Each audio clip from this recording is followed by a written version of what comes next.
Hello again, Susanna here, your spiritual guidance counselor, angel intuitive, and intimacy intuitive. So this is a fun one. As I'm recording this,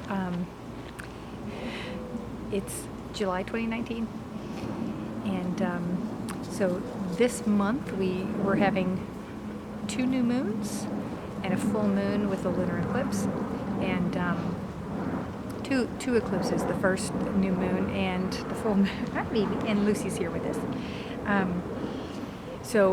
And we're in Mercury Retrograde. Yay! Good times. So this one is coming to you. This is like an emergency outreach kind of thing. I'll spare you the high-pitched tone. So this is like an emergency video. So even if you're watching this after the fact, later or whenever you pull it up, this is sort of about how to get through dealing with Mercury retrograde, communicating during Mercury retrograde. And there's a little bug. Hello. And it is warm, so my poor little, I'm happy to be out here, but it's later in the day, so everything's kind of drying up. So I've had so many people coming up to me going, oh my God, what the hell's wrong with me? I can't get along with anybody. We're fighting. Me and my husband are fighting. My friends are fighting. My family's fighting. I can't talk to my family. Every little thing is getting on my nerves. What's going on? Well, yay, planetary stuff and Mercury retrograde.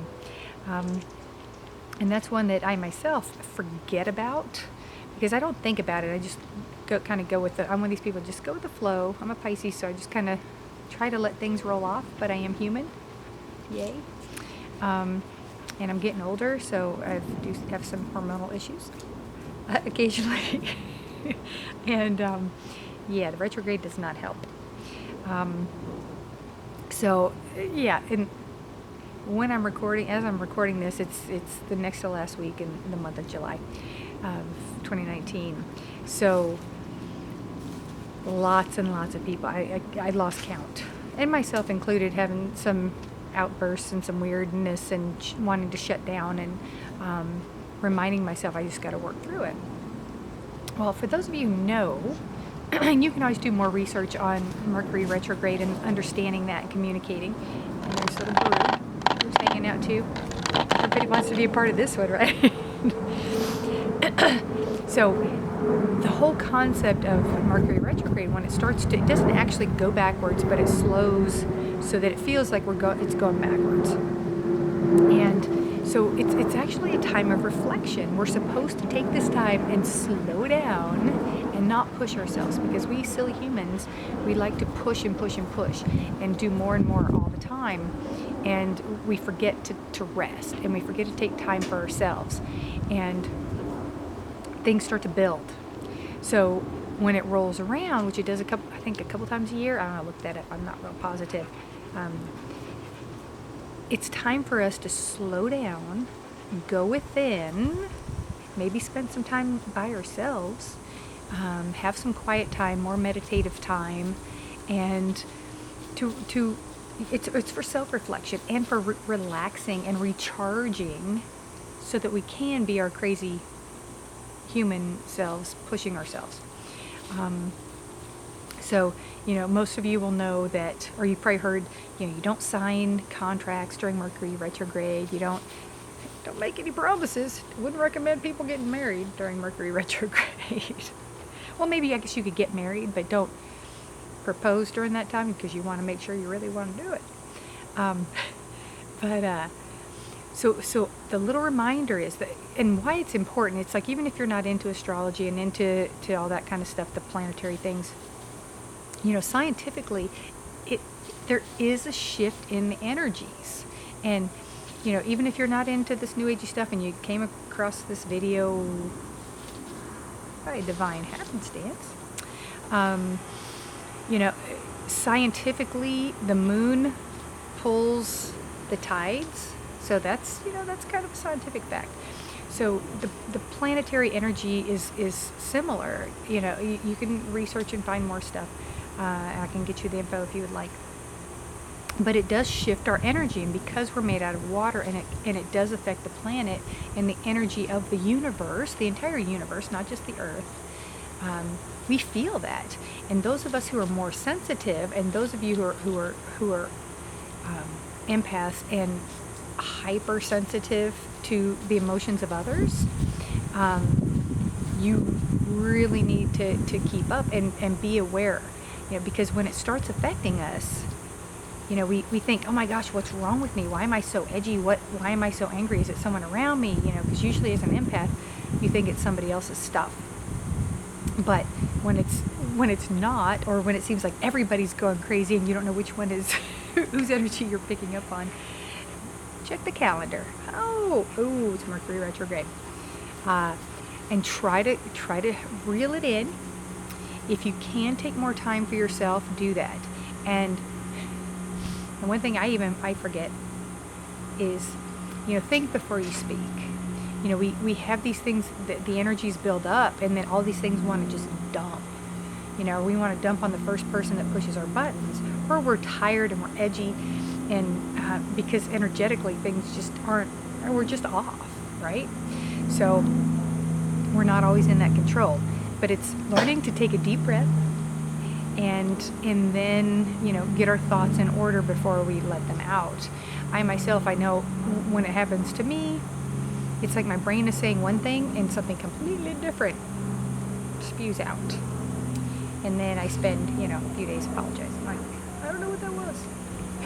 It's like, oh wait, look, it says on the calendar. It's not me, it wasn't my fault. So it's learning to step away, or if you find yourself in a situation or a conversation where you feel rage or anger or frustration coming up to the surface and you want to lash out, just kind of try to swallow it down. Just give me a minute to think about it. I don't want to talk right now. Step away from the situation, whatever you have to do. And if the other person who is also being affected is, pushing and digging and trying to get more information or trying to get a conversation going, just like, no, I can't right now. I just can't. For whatever reason, make excuses if you have to, or not. Just say, I don't feel like it right now. That's simple. And walk away and take a deep breath and mellow yourself out, and then move forward in conversation. It's learning to take that time and to step away if we have to, and it's okay. Not everything has to be done right now. That's part of this weird human dynamic these days. Is like, let's do more, move more, push more, sleep less, to make more and earn more. And there's something to be said about recharging, because when we take that time, again, that's the universe's way of giving us a break, an emotional break, a mental break, is through retrograde. It's that time to just sit back and slow down and take things easier. Things are going to get done. It's the rabbit in the hare story. That I guess that's the same thing. The tortoise and the hare. Same way. That didn't sound right. That's another thing. See, it's still Mercury retrograde as I'm making this, so I catch myself doing that. I do talk out loud a lot, and then bug in my eye. Oh, I do talk out loud a lot, and sometimes I'll say things and I'll have to think back and go, wait, that's not right. The word isn't right. It's close, but not quite.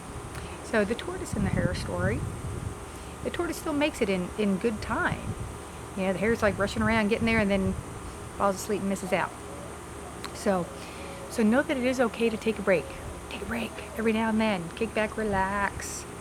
And when you do find yourself stressing out, take time. Take a deep breath. Close your eyes when you take that breath, because it takes you down to another brain level. And it takes you down to the alpha, so your body starts to calm down. Take that breath and just say, I don't want to talk right now. Let me think about it. I just need some time. Whatever you need to say to somebody else, whatever works. Alone time is a beautiful thing. Nice long bath soak or whatever. Puppy time is always lovely.